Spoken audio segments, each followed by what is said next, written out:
오늘의 말씀은 유다서 1장 10절부터 12절까지 말씀입니다. 이 사람들은 무엇이든지 그 알지 못하는 것을 비방하는도다. 또 그것을 이성 없는 짐승같이 본능으로 아는 그것으로 멸망하였느니라. 화 있을진저 이 사람들이여 가인의 길에 행하였으며 싹을 위하여 발람의 어그러진 길로 몰려갔으며 고라의 폐역을 따라 멸망을 받았도다.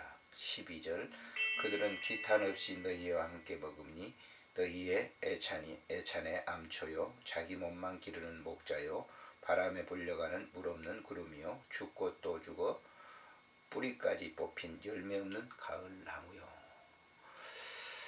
오늘은 이 사이비들, 이단들, 거짓 선지자들에 대해서 우리 함께 또 생각해 보려고 합니다.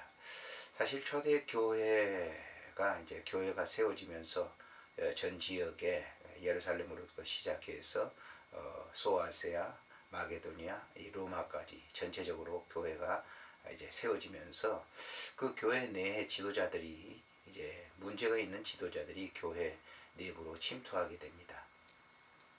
거짓 선지자들이죠. 이단들이라 오늘날 말한다면 이단들이라고 볼 수가 있는데요. 이 사이비들 즉 기독교와 비슷하지만은 이 기독교가 아닌 거짓들이죠.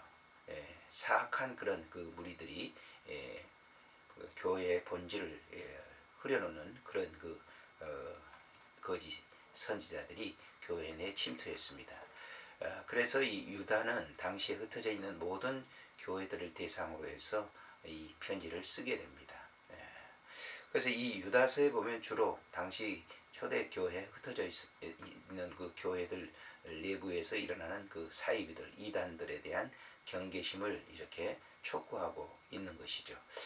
오늘날도 사실 그 이단들이 너무 판을 칩니다. 우리나라만 해도 이단들이 한 50여 개 그 종파에서 파생된 이단들이 아주 극성을 부리고 있습니다. 교회 내에 침투해서 교회 그 성도들을 이렇게 유혹하고 또 겁탈해가는 그런 아주 사악한 집단들이죠. 그래서 유다서는 바로 그런 거짓 선지자들에 대한 이 종말에 대해서 얘기를 합니다. 오늘 이 본문에 보면은 이 사람들은 무엇이든지 그랬습니다. 이 사람들이라고 하는 것은 거짓 선지자들, 거짓 지도자들을 말하는데요. 그 알지 못하는 것을 비방하는도다. 또 그들은 이성 없는 짐승같이 본능으로 하는 그것으로 멸망하나니라. 그들은 이성이 없는 짐승과 같다. 짐승과 같은 그런 행위를 한다라고 하는 것이죠. 이 짐승이라고 하는 것은 이성이 없기 때문에 그 자기의 욕구를 충족하기 위해서 가진 온갖 방법을 하죠. 수탈을 하는 그런 방법을 하죠. 짐승들은 바로 이 아기다툼을 하는 것은 바로 그들에게 바른 이성이 없기 때문에 그런 겁니다. 사이비들, 이단들이 바로 그런 것이죠. 그들은 사람이지만은 이성이 없는 그런 짐승과 같은 그 행동을 하는 것을 이렇게 볼 수가 있습니다. 그래서 그러한 사람들에게 11절에 화 있을진저 이 사람들이여, 사이비들을 말하죠. 거짓의 선지자들을 말합니다. 가인의 길에 행하였으며 싹을 위하여 발람의 어그러진 길로 몰려갔다. 가인의 길에 갔다라고 하는 것은 가인이 제사를 드리는데 자기중심의 제사를 드렸죠. 사이비들이 예배를 드리는데 그 예배는 하나님 중심이 아니라 사람 중심으로 예배를 드리는 것이죠. 그런 모임을 갖게 되는 것이죠. 그래서 여기 가인의 후손이라고 얘기합니다. 가인의 길을 걸어갔다. 다음으로 발람의 싹을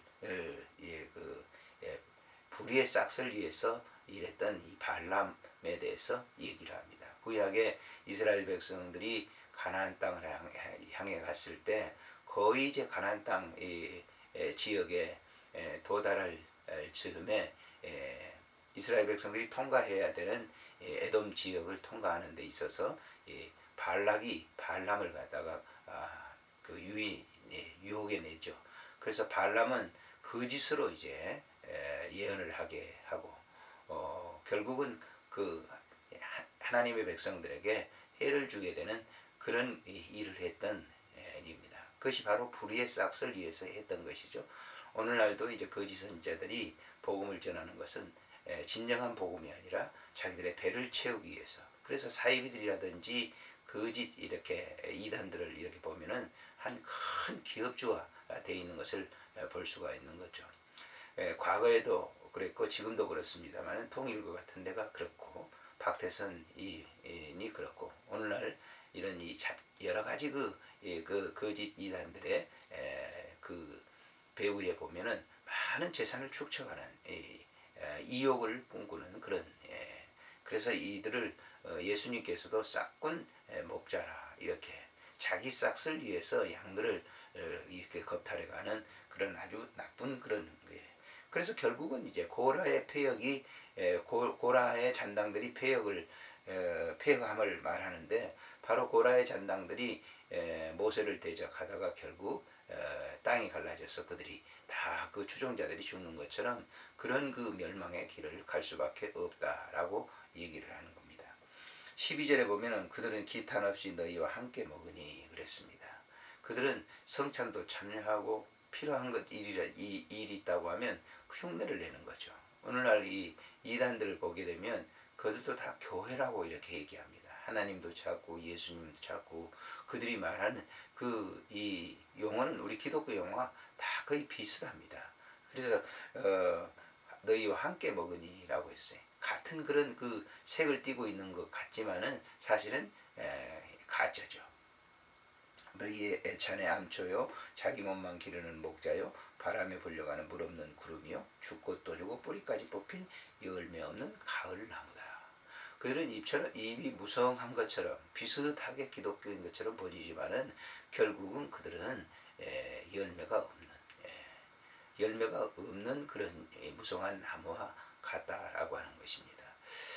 나무에 열매가 없다고 하면 그건 이 나무로서의 바른 것은 아니죠.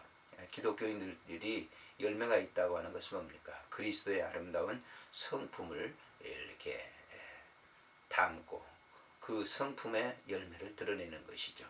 예수님께서도 그러기 때문에 이 씨 뿌리는 비유 속에서 이 30배, 60배, 100배의 열매를 맺는다라고 하는 그런 그 비유를 보게 되면 그 씨가 뭡니까? 복음입니다. 복음.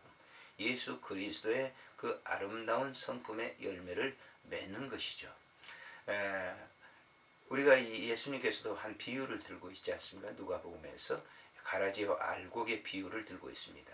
가라지와 알곡은 같은 밭에서 성장하고 자라죠. 그러나 열매가 달라요. 그래서 주인이 그 가라지를 이제 추수 때에 한 곳에 모아서 바퀴등에서 불을 살을 것이다. 대신에 알곡은 창고에 넣을 것이다. 이렇게 말씀을 하셨잖아요. 그런 것처럼 오늘 이 본문 속에서도 보게 되면 바로 그들은 뿌리까지 뽑힌 열매 없는 가을나무다. 완전한 멸망을 얘기하고 있는 것입니다. 즉 다시 말한다고 하면 이들은 천국에 갈 수 없는 그런 사람들이라고 하는 것을 얘기하고 있는 겁니다. 오늘 우리들이 예수 그리스도를 바로 알고 믿는다고 하는 것이 얼마나 소중하고 귀한 것인지 우리가 잘 알아야 될 것입니다. 오늘도 내 안에 예수 그리스도의 생명의 씨가 있을 때 잘 자라서 그 주님의 온유한 성품의 열매를 맺어가게 될 줄로